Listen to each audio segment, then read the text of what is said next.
الموضوعات. هذه الجلسة سيكون عنوانها دور التدريب وتطوير المواهب في الوصول إلى الاستدامة، استدامة النتائج والاستدامة المؤسسية. يناقشهم المحاور الأستاذ علي أصلان، ويدعو خبراءه على المسرح للانطلاق في الحوار. تفضل.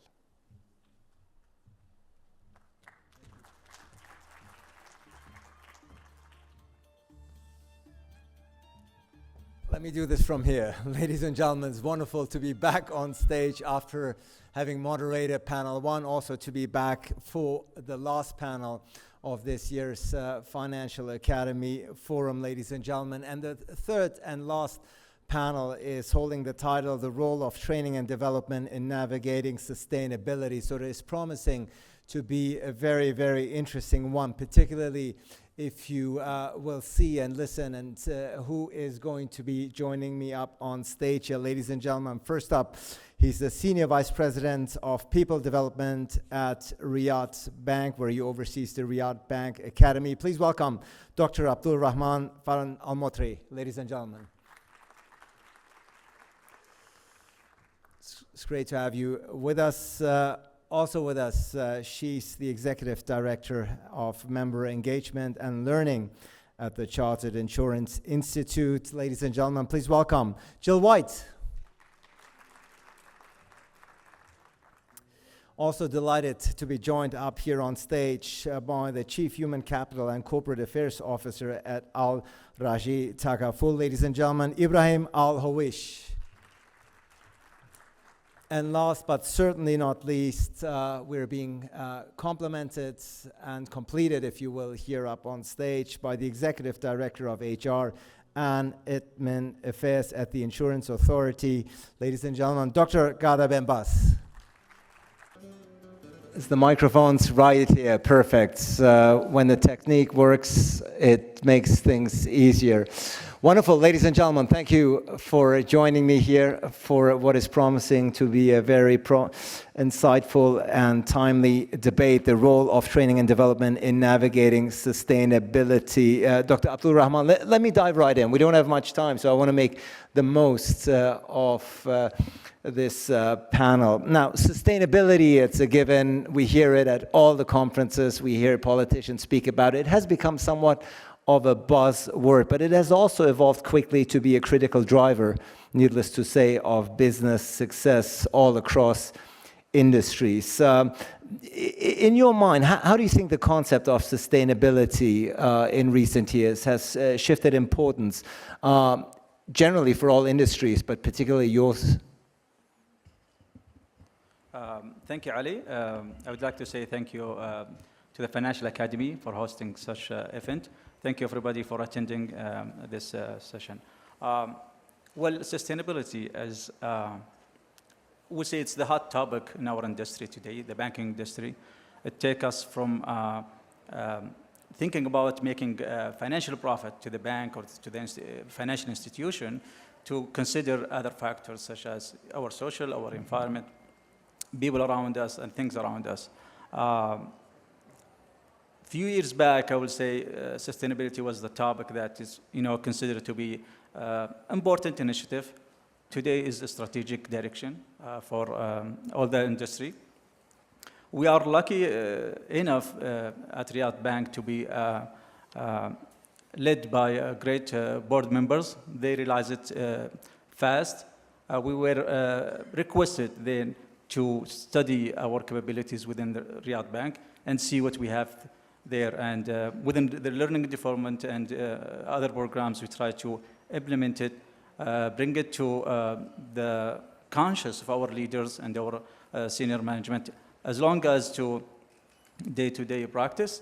Not only that, but we take another major step and studying and benchmarking what is there in the area, and we collaborated with international experts in that regard. So at least they help us understanding the concept, apply it, and make it part of our day-to-day operation and decision maker. Yeah, absolutely. And of course, we will talk in more detail about how you and everyone here on this panel is implementing strategies for integrating sustainability, which you called not just desirable, but increasingly essential, into talent development. But let me bring in Gada here. Gada, wonderful to be joined by you here on stage. You have a very impressive CV, many, many years at the forefront of this debate. And this is a question I'm going to ask all of you here as an opener, the same question as that I posed to Abdul Rahman. How is sustainability, which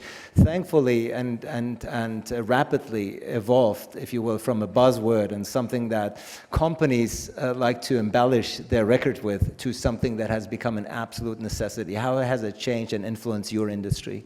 Thank you very much for this question. Well, I would like to start by establishing our authority, which is new. The Insurance Authority has been established recently by the Council of Ministers decision at August 2023. And while it's evolving, part of our work currently is establishing our national strategy. And we have a couple of mandates. One of them is ensuring the stability of the market, creating talent tool that would meet the demands. And in line with Vision 2030 objectives, the financial sector development objectives, we currently have focused on sustainability. It's no longer in our industry as a luxury, as it used to be, but it's a priority, a strategic necessity, if I might say.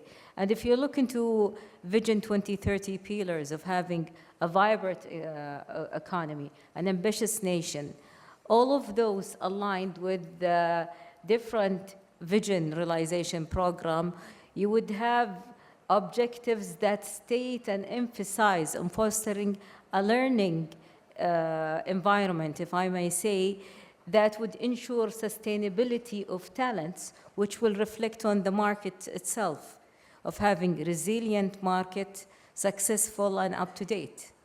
Yeah, absolutely. I think you put it very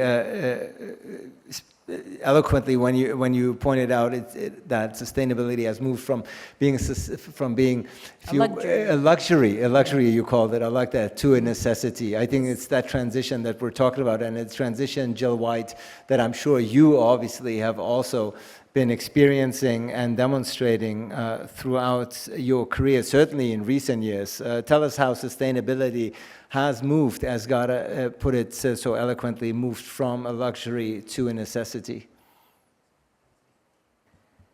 So thanks for that.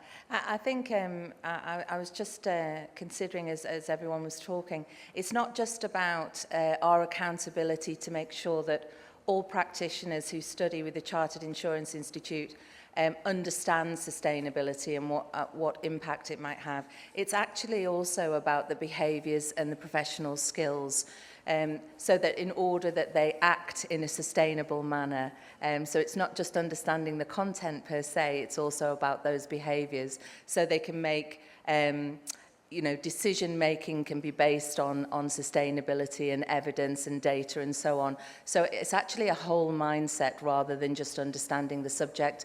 And it's our accountability to make sure that practitioners are equipped to make all of those decisions, as well as understanding the content as they go through the qualifications. Yeah, it's really astounding listening to all three of you up until now. I'm going to bring in Ibrahim, of course, just a moment, about how the concept of sustainability was no longer, or rather is no longer regarded a trend, Ibrahim. I think that is the key here. That's the key message in the preliminary round that we're having, something I'm sure that you as a Chief Human Capital and Corporate Affairs Officer are also experiencing and demonstrating on a daily basis.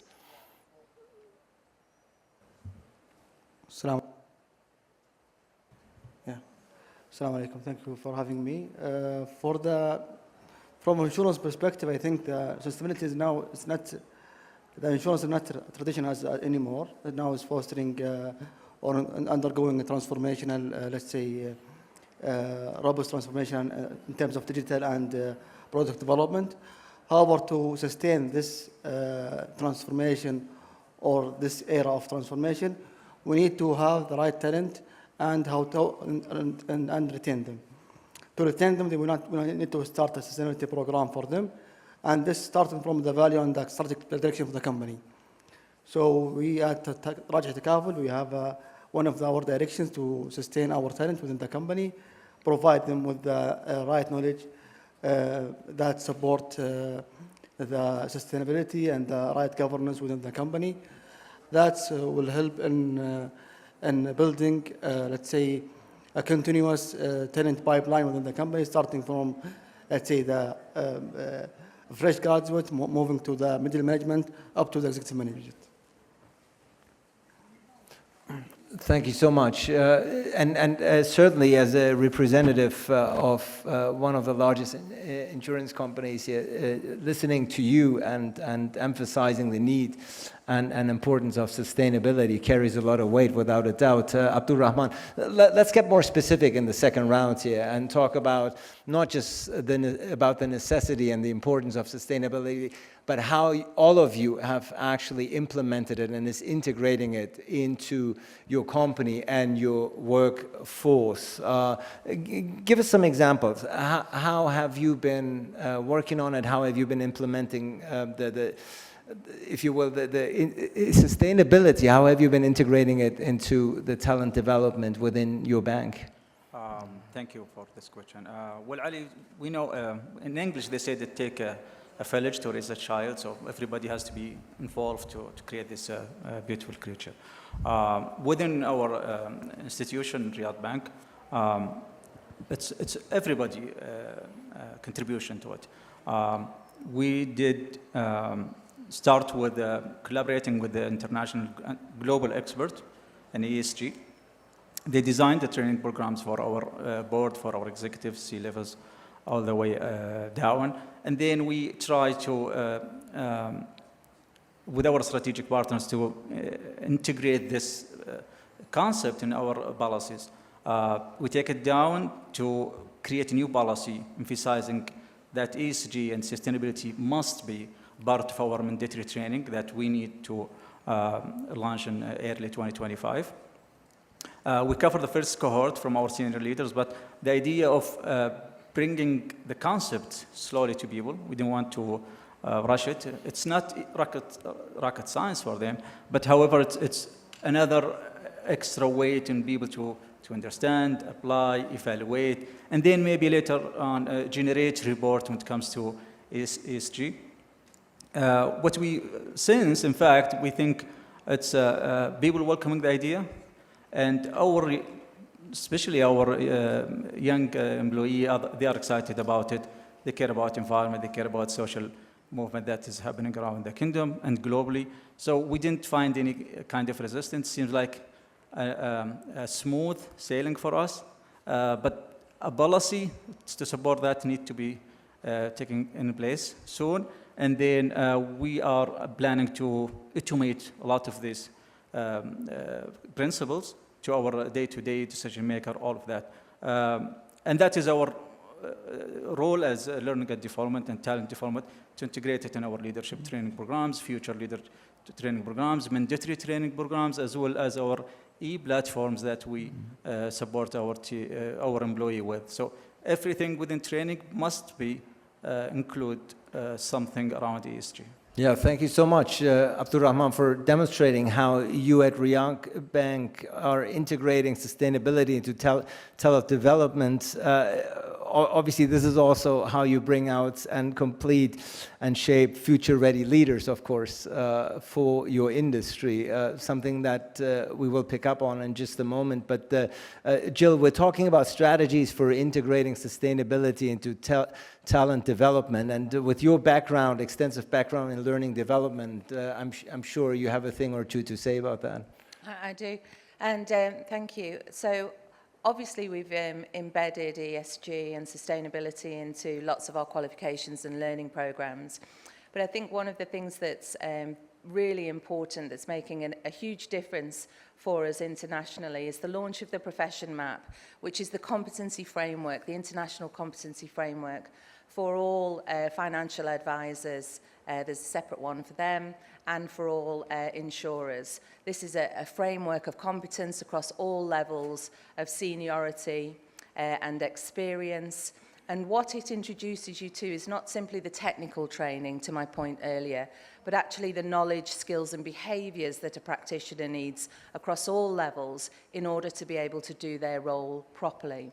So it covers professional skills such as ethical decision-making, sustainable risk-taking, commercial acumen, as well as the behaviours that an advisor or a broker needs, the ability to coach a client, build rapport, gain trust, as well as all of the technical skills such as cyber, AI, as we've been talking about today, as well as ESG. So all of those things are really important now and will be part of our new qualifications framework that we'll be launching in the next few years, so that we get this fully rounded practitioner rather than just a technical expert. Yeah, it's a full package then, if you will, at the end that you are creating, Gada. And as Jill was saying, it's clear from the examples and results that we've been seeing that the strategic integration of ESG's principles reshape an organization and perhaps more importantly also drive long-term value creation. Give us your experience, share with us your experience. Okay, well, once you foster a culture of learning, you would enhance sustainability in the organization. And I think we have a couple of techniques to do that in terms of changing the organizational culture to embrace sustainability. One of them could be embedding the sustainability within the daily roles of operational roles of people. Another one is encouraging innovation with accountability. So people, even when they come up with innovative ideas, they need to know that they are accountable for results and sustainability. A third thing is we could intrinsically motivate people once we align their social, environmental interest with the jobs they're doing, especially about subjects they're passionate about, and then we enhance the sustainability of implementing those things. Now, the organizations currently with Vision 2030 in Saudi Arabia are giving a lot of attention to sustainability because they know that it is essential for their survival in the market with the Vision 2030. As I've mentioned a while ago, it's no longer a luxury. Now we're all accountable. Vision 2030 has targets. All of those targets are reported to the government. And if we prove that we just did quick wins and then we were not able to sustain those results, we will be accountable in front of the government and the public. And that's why you would notice that a lot of initiatives are taking into consideration the sustainability of those projects initiated. And in addition to that, I do see that what the government has been doing across the years of sending a lot of Saudis to reputable institutes, doing collaboration like what we have done today. The Academy launched a couple of alliances or partnership with, for instance, the Chartered Institute of Insurance with Berkeley. We're developing leaders in the market. That's part of sustainability. Yeah, it's important not to have a very narrow definition, perhaps, of the term sustainability, a much broader one. You laid out a very good example of how to keep up morale and motivation, Ibrahim, amongst the workforce, which obviously, at the end of the day, turns out also good for business. Can you speak a little bit about that? How does the motivational factor, how does a motivated workforce, if you will, what impact does it have on productivity and, of course, employee satisfaction, which next to value creation, something every company should strive for?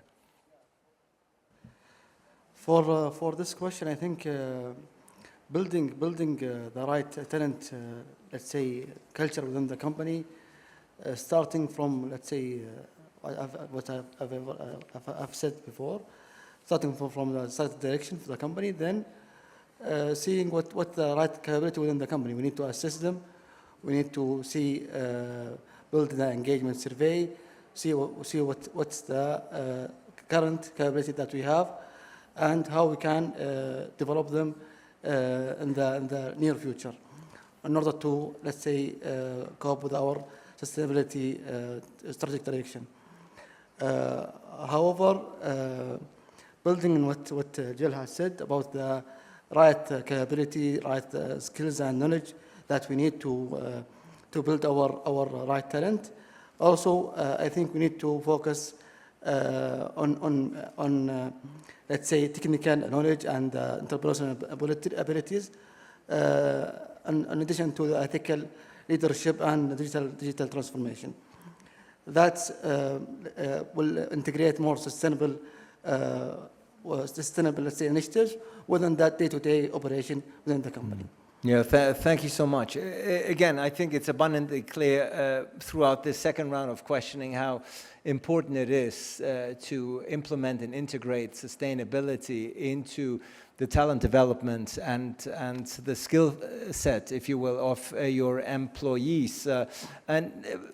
But just as we talked about during the very first panel here, Abdul Rahman, it's one thing, and we talked about continuous learning, of course, in that regard, but we can easily translate it to sustainability as well. Is how you create a culture? How do you create that particular culture within your company, in this case, a sustainable culture? How do you foster it amongst your workforce? You as a leader, what examples are you setting? We lead by example, definitely, and that's why earlier I mentioned that it comes from the senior management. The commitment comes from the senior management and the drive, and everybody else will follow that. But in the same time, we have to package our product to people, because you want the buy-in, you want people to practice it, believe it, and take it years from now. It's not like just this year. It's going to be long journey. It's a huge impact 20 years, 50 years from now. So speaking of leadership involvement, if that's happening, the rest is easy. I'll considering developing a new competency frameworks that integrate ESG in it and create KPIs in that regard. And reward people and recognize their effort in that direction. So it's a packaging things, but prior to that, create the culture that hosts it and welcome it, and take it smoothly within the organization. People are working hard now, as we just mentioned today, lack of sleep, and anything new to them will be like are you serious about it? It seems like very hard things to do. But we need ambassador that take the message and deliver it all the way down. And I think it's a necessary things for tomorrow investors, for example. Today, we have some rich people today managing our stock market, managing our institutional, financial institution. Their kids are different. So they're going to be the investor and the shareholders 20 years from now. They think differently, they eat differently, they behave differently, and they drive electrical cars. So we have to be prepared to meet their expectation. And that needs to be tailored, I will say, around specific things. In the financial institution today, their roles, I would say, we have to enable other institutions to be to meet that requirement. At least when we fund X company, we have to make sure that X company is not destroying our environment or not considering our social responsibility here and there. So it's a packaging and awareness, and it's a message, and make people believe in it. Usually people say, what's in it for me? As a young employee, if I see great initiative, great project, if that touch my soul, I will be part of it. If not, I will not participate in it. So it's collective work. And the collective work, but also leading by example, of course. Definitely. For a leader such as yourself to set the example for your employees to follow and strive for. And Jill, when we're talking about fostering a sustainable culture within a company, what skills are we talking here specifically? What set of skills are needed? Yeah, so it's exactly that culture from the top, and our job is to provide the tools to support organisations from these fine panellists here in order to be able to more readily create that culture. So the sort of things that we offer are diagnostics around their levels of competence in order to understand the gaps between where they are today and where they could be tomorrow, around some of the things I've already mentioned, such as sustainable risk, ethical decision-making, and so on. So they can use the map to either self-diagnose or organisationally diagnose, and then choose what content or qualifications they need to support themselves. But I think the other thing I would echo about the youth of today, and all of our research and thought leadership demonstrates this, is the young are very passionate about sustainability and ESG, and actually will only come and stay in those organisations where they're not playing at it, where they can see that from the top it's embedded and it's in the DNA. Because if they feel that it's either lip service, as it used to be with CSR, or that they're not going to get developed along those lines and be able to support their clients with ethical products, they'll simply leave and go elsewhere. Yeah. So it's absolutely vital that it becomes, that we're as serious about it as the youth of today are. And move beyond, as you put it, beyond the phrases, beyond the concept, fill it with life, and implement it in real scenarios where the employees see the direct benefit of it. Gada and Ibrahim, we're talking here about what leadership qualities and skills are essential for driving ESGs. Gada, why don't you go first? What is your take on this? And then Ibrahim, let me also bring you in. Okay, I like what has been said here, that what is in it for people. So if you want to create sustainability within the workforce especially, people need to know or see, envision themselves in the future. Where would I be? Where would I go? And if you have this, as Dr. Abdulrahman said, packaged well and sold to them, then they will be part of it. You will have their buy-in. They would equip themselves once you offer them the skills and the chance with whatever it takes to be part of the sustainable workforce. Because as you know, we do have jobs that would be absolute with technology, and some of them are emerging. So we need to do reskilling, upskilling, repurposing of people. So when they see that we've paved the way for them with providing them with a future vision, with enablers to reach that future vision, then this way we're creating sustainability. Another thing is probably about sustainability when it comes to workforce is the importance of preparing successors and succession planning for sustainability. Now, with technology, and with the opportunities, especially in Saudi Arabia, the retention rate within the organization is very low. People are moving because there are a lot of opportunities with Vision 2030. So it has more responsibility for us HR leaders. What can we do to retain people? What can we do to convince them to stay? What can we do to make whatever effort they're doing is sustainable? That could be approached by different aspects, offering them training programs that would align with future needs of the organization, equipping them with skills that would sustain them for a while, having dynamic organization that is coping up with rapid social, environmental, governance, geopolitical changes as well. All of those combined together would enhance the sustainability in an organization. And as you pointed out, it's a matter of survival for every company to do so, because you might face the risk of losing your best people at the end of the day in this very competitive environment that not just Saudi Arabia, but the entire globe, finds itself in. And Gen Z think differently than what we used to think. For sure. They're more bolder, They embrace technology, they know their value, and they're vocal about their rights. Yes, and that is probably a good thing, a positive thing, that we're seeing these changes being pushed by the younger generation. Ibrahim, also to conclude this particular round on identifying skills, give us your sense. How do you, as a leader, as a chief human capital officer, how do you identify and nourish those skills that are so vitally needed to integrate sustainability into your talent pool? Yeah, this is starting from, let's say, from the hiring. We see the people that are fitting our culture. Since we are supporting the ICGs within our company, if they are fit with our culture, we hire them. During the onboarding, let's say, process, we showcasing our let's say, efforts within the company that supporting the CSR or the ICGs.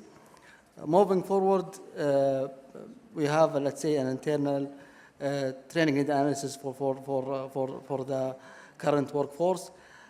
During the TNA, there is a core competencies that we are focusing on. One of them is the ICGs, or the governance and social and environmental competencies. During our, let's say, training and development activities within the company, we ensure that some of the courses, we include some takeaways or some topics that covers the ICGs in order to give the current talent within the company and overall of the importance of ICGs. Nevertheless, during the engagement or during the engagement survey, we share some questions about some opportunities to participate in ICGs, let's say, activities, CSRs. We have done some of them last year and during this year also. And these are some of the activities that we have done in Project ثقافة.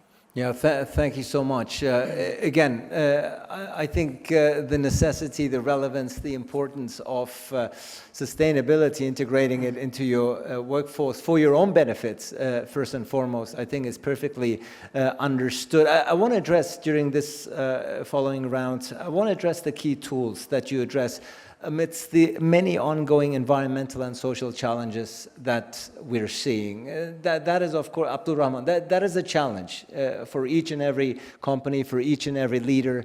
Give us a sense, how do you at Riyadh Bank, how do you address these ongoing environmental and social challenges? How do you adjust and adapt your talent pool accordingly? Thank you so much. First of all, we try to be aware of what's happening around us in terms of regulations changing, in terms of strategic direction of the country. So we are always kind of aware and, try to navigate, our system here and there. We observed since the 2030 vision was launched a huge social change in the kingdom. And we adapted that. Riyadh Bank adapted in terms of hiring young Saudi women and empowering them, and to the point today, I think we reach about 37% of our workforce are Saudi young ladies, and that, just one piece of a huge initiative the bank is doing. I would say, unless we know what's going on around us, we're going to miss a lot. So we try to be, engage in the community services, engage in. Our leaders are engaged with our staff as well, to take care of them and meet them and listen to them. We meet with people, young people that we are training, or we recruiting to the bank as well, and those who are leaving, to see where they're going, what we missed, we need to pay attention to. So it's a continuous progress, or things happening sometimes out of our control. For example, when people try to shift from job to jobs now because opportunities are left and right, that is something, we are aware of, and it seems to be the word of the town, everybody is speaking about. But kindly, we are aware of what's happening, and our seniors are in the top of things, and we try to, as much as we can, understand what's happening globally and locally. Riyadh Bank, by the way, has some branches globally, so we study what's there and here. The challenge I see around the kingdom is the speed that things are taking. Hopefully, we didn't miss much, but we document things and we try to reflect on it, and document it to review it and learn from it. And we have our colleagues that is asking us about the progress report. Anyhow, I think we are in a good shape in terms of sustainability. Yeah, being mindful and aware of the many rapid changes that I think irrespective of geography is taking place, but God, certainly in this country, Saudi Arabia is going through extremely rapid and dynamic changes that every time I, for instance, come to this country, sometimes within a time span of only a few months, I'm seeing the dynamism being played out right in front of my very eyes. So to live and work in such a dynamic and evolving structure and landscape can be challenging, I can assume. How do you address those key tools to address these changes? Okay, now let's start with when the vision started. When His Royal Highness announced the vision, a lot of people were skeptical around the world. They said, well, those people are dreamers. And he said that I have the young people with me who have the strength of Twig, which is one of our mountains, well-known mountains. And we have the will of Twig, which means that we have the power to do and achieve that vision of 2030. And people around the world were watching this region, and when they were skeptical, and by the time they start believing, because we started achieving a lot of things that were a dream to my generation.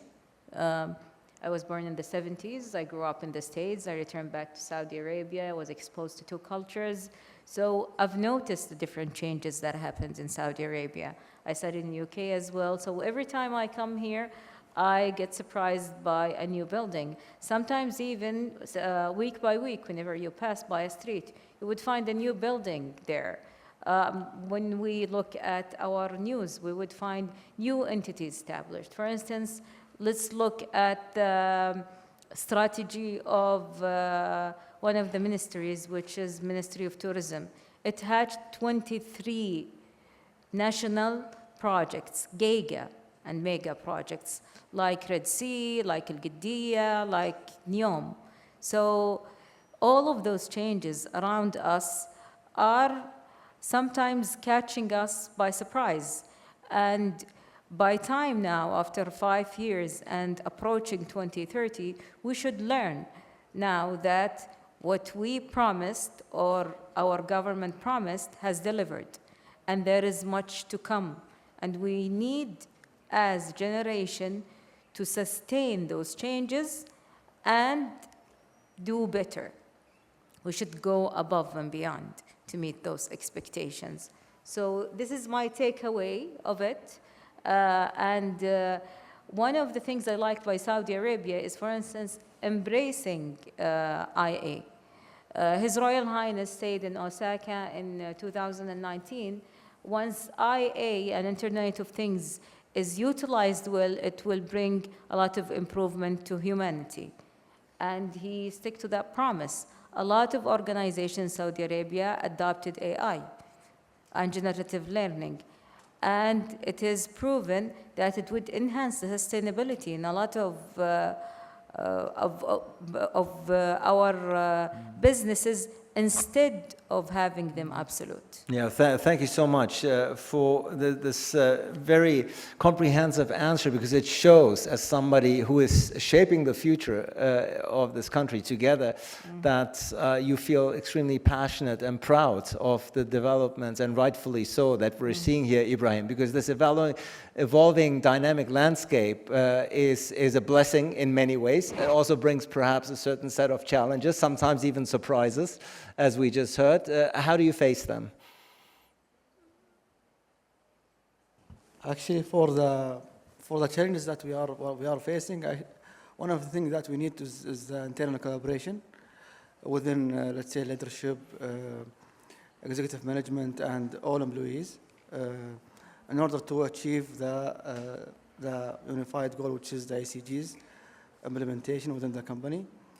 So we have started last year developing some initiatives internally in terms of, let's say, talent development. Also in terms of another initiative that is somehow related to employees or employee value proposition of the company. We have done some CSR campaigns outside the company. We have done let's say an internal wellness program for the employees, gym memberships or gym internal gym for the employees. Also, we have done some let's say dietary food for employees, so they can follow some healthy programs. This will help and have sustainable wellness for the employees.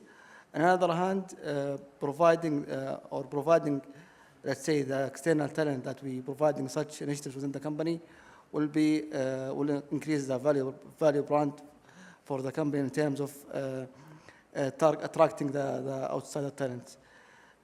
We have a challenge. We still, let's say, within the insurance industry, I think we haven't reached the right maturity in terms of nurture the talent within the companies, or providing the, let's say, the add-on initiatives for the community. However, I think in the coming few years, especially after establishing the insurance authority, we have now, let's say, a focus regulator that will work with us in order to, let's say, overcome these challenges. Yeah, and thank you, Ibrahim. And Jill, listening to our three local speakers, if you will, Saudi-based speakers, for you and I, coming from the quote-unquote the old world, if you will, Great Britain, Germany, where things unfortunately tend to be much slower these days and less dynamic, as we're seeing play out in this part of the region, we can only marvel at the pace and the dynamics playing out here right in front of our very eyes. What advice, perhaps, even, do you have for our panelists, but also the audience, of course, as they are finding themselves in this very dynamic, amidst these very dynamic challenges and changes, rather? Yes, absolutely. So I think, you know, it's not acceptable to put our heads in the sand. So we need to embrace this change and welcome it. And one of the examples I wanted to share with you is that for the first time last week, we had our first fully artificial intelligence exam answer. So where someone had not done any of the work and had used AI to do all of the work to try and pass a qualification. However, we have already embedded AI to catch AI. So our own artificial intelligence found the wrong exam and rejected it. So it's about thinking that step ahead to try and use the exciting innovations to make the most of the environment. One of the other things that we're doing is obviously using and supporting organisations with learning experience platforms, bite-sized content, accessible content, video, and so on, so that the younger people and the talent are learning in a way that's accessible to them, and it works with their short length of attention span effectively, and allows them to have the conversation where they feel comfortable, rather than us dragging them to an old dusty study text and forcing them to sit and read a book. Yeah, very remarkable developments that we are witnessing here, and thank you for sharing that particular anecdote. Being very mindful of the time as the panel is slowly but surely nearing its end. We've talked a lot about the need and necessity for sustainability. Let's look a bit into the future, if you will, and look at the future of sustainability. Let me start with you. At the end of the day, you have rightfully said to integrate innovation and sustainability into your culture is a means to address future challenges effectively. That is unlikely to change. If anything, it is only going to gain in prominence and relevance heading into the future. Definitely. Now, if you look into the use of technology among organizations, it's huge and it's influencing our future business, as has been, I guess, the previous panel addressed that subject in details. However, if I want to touch base about whatever we're talking about in terms of sustainability, generative AI, for instance, when we have personalized learning, could influence sustainability, in which we mix whatever has been proven to be benchmark or best practices with future innovative ideas, so we could merge past with the present and future to enable people. Having simulation or sandboxes, for instance, to have people do testing of their work would bring us sustainability of a lot of businesses that could be absolute because nobody is trying to find solutions for them out of the box, but experiencing it with a safe environment that would give you models and alternatives would enhance the future. The digital learning platforms nowadays, in which would equip people with a lot of skills that they don't need to travel or leave their work. Self-paced learning would help as well. A lot of analytical tools that would track performance, trend analysis of employees' behavior, employees' feedback, surveys, would give us solutions to influence future policies and even affect the market when it comes to consumer behavior.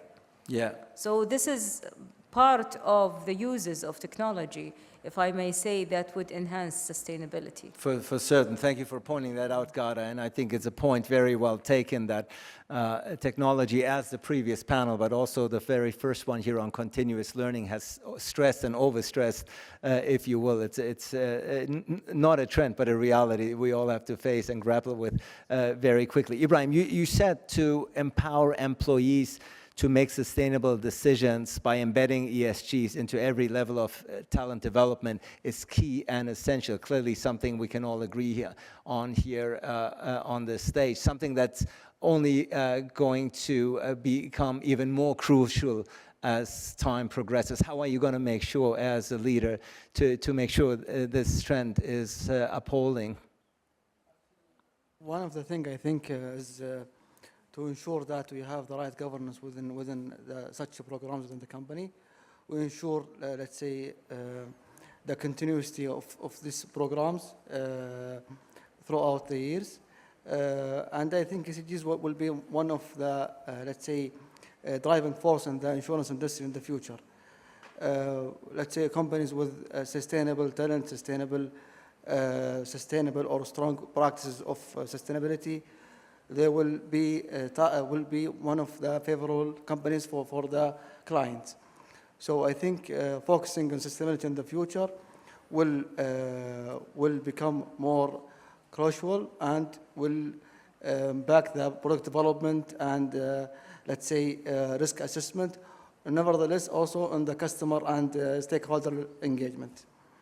Thank you so much. Jill, you started your remarks on this panel by very rightfully saying that sustainability is not just a trend, it is a skill every organization needs to thrive, something I believe that has been sufficiently and splendidly established here on this panel.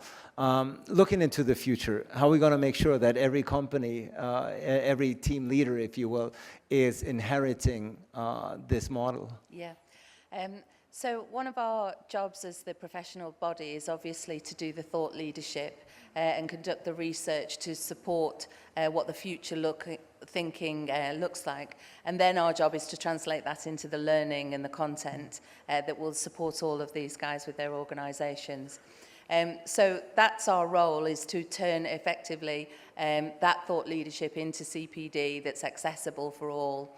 And use the tools that are appropriate. So one of the things we've just launched is, to the earlier point, is a virtual workshop for financial advisors where all of the best financial advice is inside the avatar, and the financial advisor in a safe environment is able to have a discussion with a potential client, and depending on the answers and the questions they ask, they get either a great outcome or a not so great outcome.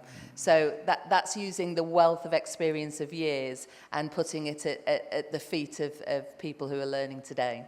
Yeah, thank you so much, Jill. Abdurrahman, we started this panel. We're going to conclude it with you. You're going to get the final remarks. And you said something very pointedly. Aligning talent development with sustainability ensures your workforce is future ready. And this is what it's all about at the end of the day. We talked about all the changes, the SEG, the tackles and challenges we're all facing, you as business leader, but all of us, if you will.